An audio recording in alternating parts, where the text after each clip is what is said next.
Hey, what's up, guys? It's Ronald McDonald coming back at you again with another Mick tutorial. Today we are going to be doing a celery tutorial. Now, the biggest thing you can the best thing you can possibly do is pick your celery when it's ripe. And I've got one that's been sitting here for a good bit, and I think it's not good for picking. So I think that's what I'm gonna use. So the next step for your celery is you have to get it out of the bag. Now, when I was like just an apprentice at celery, I was never really good at opening. But as the years have gone on, my skills have become quite adept, as have I. So we're gonna grab our instrument of cutting.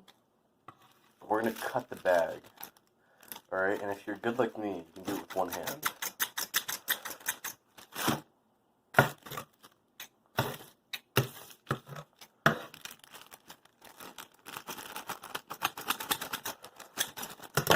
Sometimes you just have to do some brute force. Anyways, next, you're going to put the celery on whatever you need to put the celery on. And we're gonna cut the pieces. So there's our celery, and what's really cool is celery has duplicating properties. So like, if you look really close, we had 3 pieces, but now we have 6. I don't know, if we can get NASA to research that,